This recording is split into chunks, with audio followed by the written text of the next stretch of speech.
Men of music and melody, Shane Morgan of Rostrevor, Gabriel Bradley from Moran Point, gone about their merry way to the business of their day. We have a new man on this. It's no longer the settee; it's our beautiful armchair now. I'm very comfortable as do. I'm just, and you look comfortable, and I'm just worried about the Fukada bit of business there on your. That's the name of your discipline of martial arts. No, actually, Fukuda is the name of a Japanese teacher. A teacher. Yeah. And do you know this man? It was a woman. A woman. So, Ecce homo, behold the man. It was a woman. And did she teach you? No, she didn't. She lived in San Francisco. She was Japanese and she moved to America. She lived in San Francisco, promoted women's judo. Yes. Tremendously. And the aspect of judo, which is kata, which would be my main interest at this present time. And she died last year. So it's a nice tribute. Yeah, but there was a big link between her and Jigoro Kano, who was the founder of judo. Her grandfather taught Jigoro Kano jiu-jitsu. What's the difference between judo and jiu-jitsu? Probably if you look at the techniques, there's not a lot of difference. There's great similarity. But the difference is in the philosophy, I think. Jitsu is a warrior science, if you like, whereas the judo is an art. So is the do coming like dojo? It's is the that do? It is the same do. Yeah, it means do means way in Japanese. Way in a sense of a path to enlightenment or a path to being a better person. That's what the do means. You started all of this, and I remember on the mat with you, and my children on the mat with you, and Jackie McGee, God love her, on the mat with you, and with our colleagues out at the hall behind the Presbyterian Church on the Downshire Road in Belfast. Is correct. And that's going back to the late or mid 70s. Late 70s, yeah. Yeah. Time passes. Time passes very quickly, and that was a great time for us. Those 4 or 5 years were there. Yeah. You know, the facilities weren't tremendous, as you know yourself. No, but it was in the spirit of the dojo. There was a great spirit. Yeah, tremendous. Because you felt you were almost going into a sacred space, not a religiously sacred space, but a space that was taking us through the discipline, through the goodness and the discipline of the martial arts way. Yes, and there was a great camaraderie, I think. Absolutely. Yourself and John O'Hanlon. John O'Hanlon was there. Yes. Oh, for goodness sake. I think a lot. We started in Newry. Judo started in Newry in the old Bosco with Frank Watson. The old Bosco would have been where? Lindenhall Square. Ah, yes. It was on the corner. It was the barracks. The barracks, yeah. And they had a room set aside for judo up there. I started judo up there in 1966. Goodness gracious! And their mat was a wooden frame. With canvas potato bags inside. Over. Inside it. Inside it. And it filled with sawdust. My goodness. And then covered with a canvas cover. Yeah. And every so often, of course, the sawdust got packed hard and you had to take the canvas off and rake the sawdust to loosen it up. But that's where we started. Now, health and safety and all this would be a no-no today. Yeah. But it was a great facility. Before we talk about the origins of your interest in the discipline, in the way of the art of judo.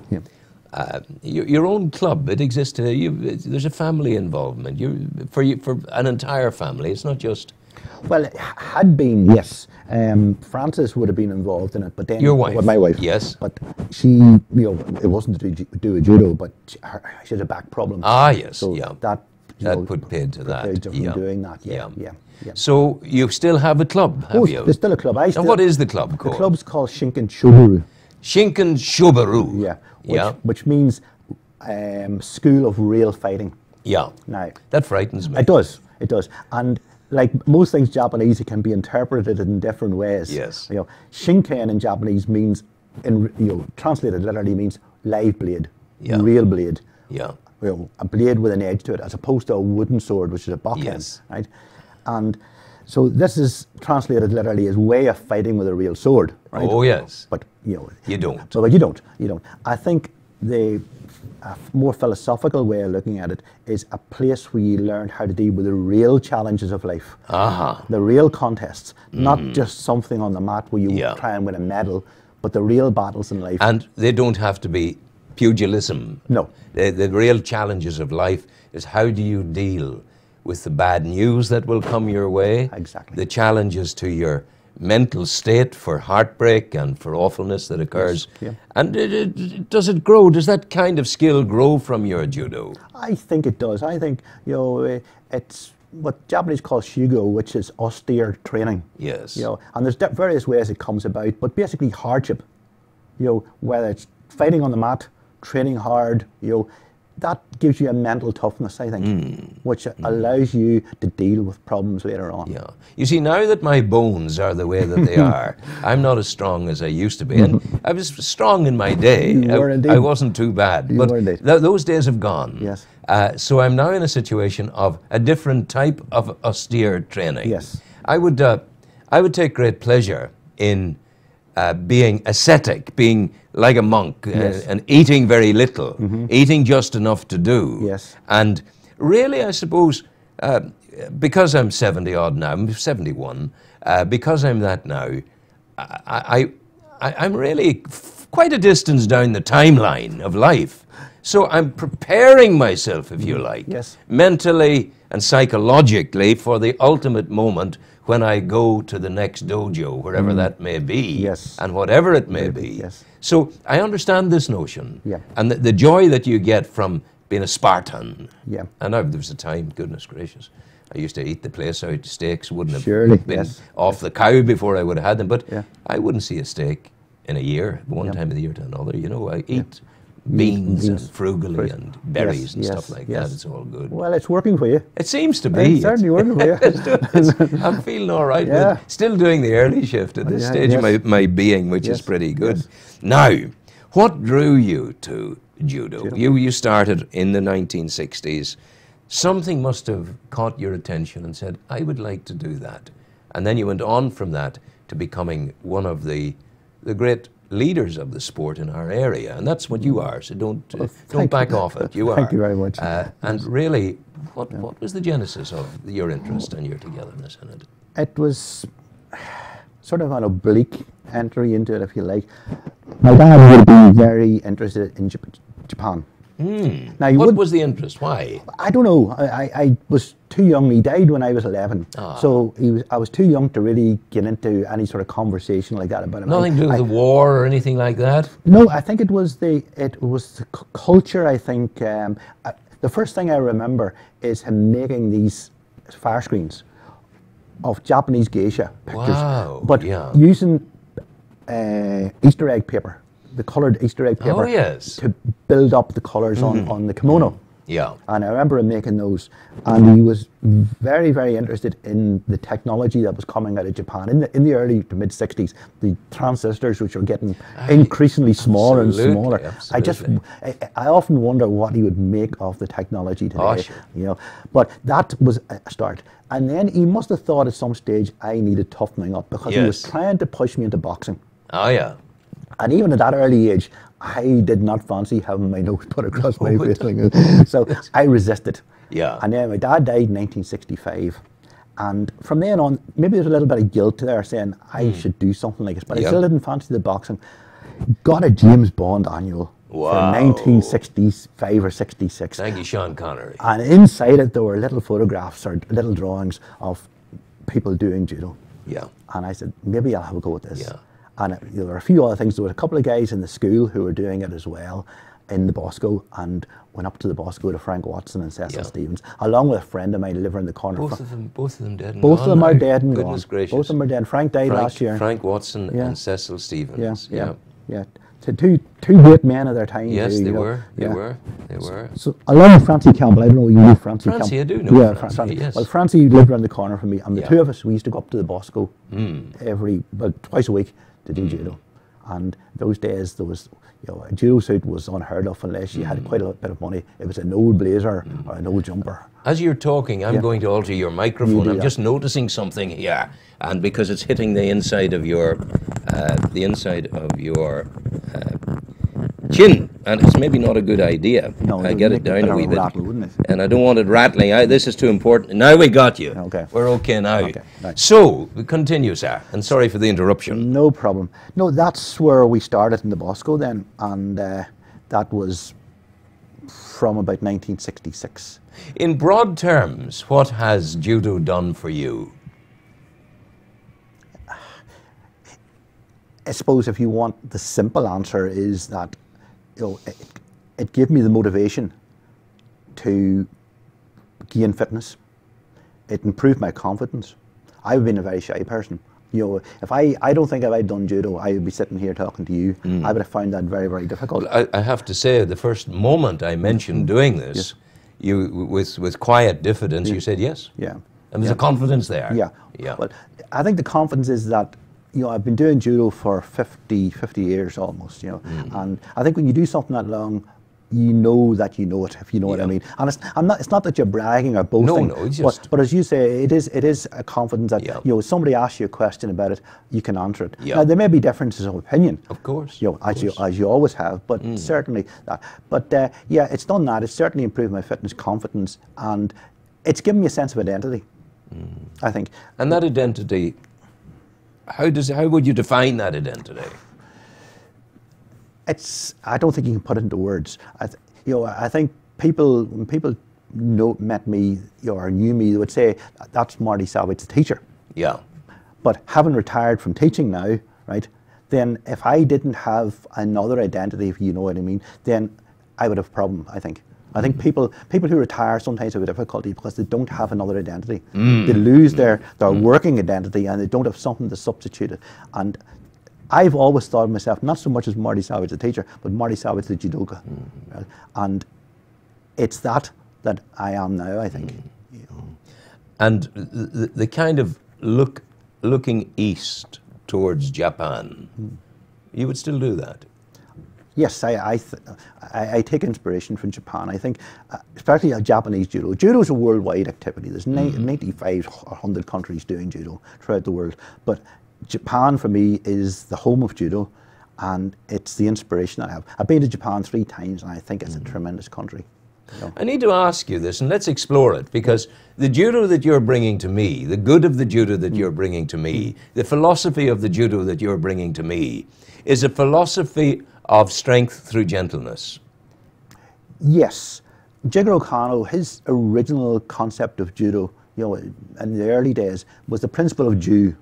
As you have in judo. Yeah. And ju has been mistranslated in a sense as the easy way, as the gentle way, right?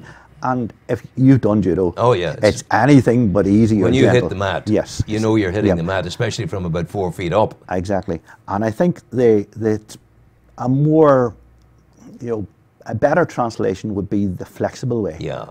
A way of giving way when you need to. Yeah. But I think the gentleness I'm referring to is a philosophical gentleness within yourself. Oh, yes. You don't have to go around as the hard man. No, you don't. You walk confidently and quietly. Yes, and then I think that is something that martial arts in general does for people. It gives them that sort of confidence.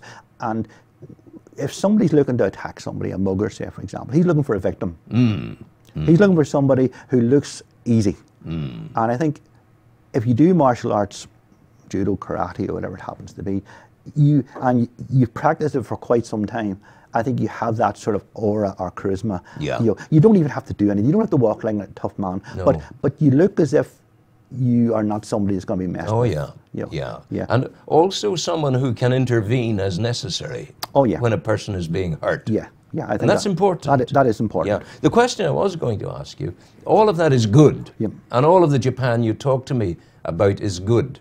But the Japan that I, heard of and read about during the war, yes, God help them, they had awful things inflicted on them with Hiroshima and Nagasaki. But the Japan that was at war with the Americans, there was a dreadful cruelty within them. There was. Was that typical of them, or where did that come from? I don't think it was. I think it was a case of ultra-nationalism that grew up in the 1920s into the 1930s, and then obviously spread into the into the war.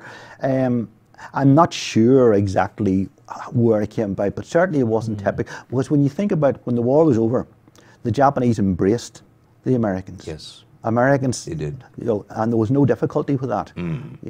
I think if the Japanese, as a nation, had hated America in the way that they were supposed to, then that would never have happened. See, it tells you a lot as well if you think of the if you think of the school of kamikaze pilots and what they did, Yes. these were young men giving their lives. They Yes. were the original suicide bombers. They were going into Yes. all for the cause, all for the emperor. Yes. Oh, yeah. You know. Yeah. The emperor was all important. The emperor was seen as a god. And that was one of the things that was part of the treaty, if you like, whenever they surrendered, was the emperor had to say, I'm not a god. And I think a lot of people, a lot of Japanese found this very, very hard to take. And then the fellow, again, it's again a hallmark of the Japanese spirit. The man who stayed hidden in the forest until the other day almost. 1970s. Not knowing that the war was over, yes. not giving up. Yeah. Honor wouldn't allow him to do it. No, no. Yeah. And I think it's that, when you talk about the cruelty of the Japanese to American prisoners of war, or British prisoners of war anyway, I think it's the same attitude, that you did not give up. And if somebody was captured alive, then that wasn't a good story. That was not. They did not deserve. Yeah. Now we have got a different attitude to that. The way I felt about it was the Japanese have a totally different mindset to the Westerners, whereas the Europeans don't. Europeans don't. So the Germans had similar atrocities, but I think the German atrocities were worse in the sense that they had the same philosophy that we have, whereas the Japanese don't. You see, I would see myself dipping into Japanese philosophy to gain the strength that you're talking about. I do not feel any inclination whatsoever to dip into a European philosophy. No. It's not there. Although the strange thing is that Kano, who developed judo, was a very, very ardent follower of John Stuart Mill. And utilitarianism as well. So he was a great follower of Western philosophy. Yes. He didn't include Zen into judo at all. He thought Zen had no part of judo. Yes. Although obviously various teachers will be influenced by their own philosophy as well. When you say Zen, what are you talking about? I don't know enough about it really. Yeah, but it's a meditative thing. It is, yes. Yeah. There's different types of Buddhism, and there's Zen Buddhism, which introspective meditation. What does your work up to now teach you about a God or a no God? Well, I believe in God. I've got a faith in God. I think that if you could prove definitely that God existed, then there would be no faith. I think when people say their faith, I think what they're basically saying is, I can't prove it. Yeah. But I believe it. I believe it. And it's a bit like the doubting Thomas, if you need to prove it, if you need somebody to come along and prove it, then there's something wrong, I suppose, in a sense, Will you come back to me next week? I will surely do that. Tell me this. Is there a mat that we could take in here? A small mat? I can get, they come in 2 metre by 1 metre sections. So could we bring something next week? I could do that. And maybe we could have a small demonstration. And you might like, I know you wouldn't hurt a 71-year-old. I know this thing. But you might lend me one of your judo-gi. Your judo-gi. Yeah. And we can have a half an hour on the mat, yes, showing the people some of the techniques of judo. Okay. And I'm coming to this from a man who did this 20 years, 25, 30 years ago in Newry with you. You did indeed. And it did me no harm at all. No. And it maybe, along with other experiences in life, shaped me, and certainly shaped my children. Yes. And they loved it altogether. Yes. So we'll do the same thing next week. We will talk, and we'll make sure it happens. Yes. Thank you for coming in. No problem. Thank you very much, Ron. Thank you. God bless you. God bless you too. Take care. Take care. Thank you.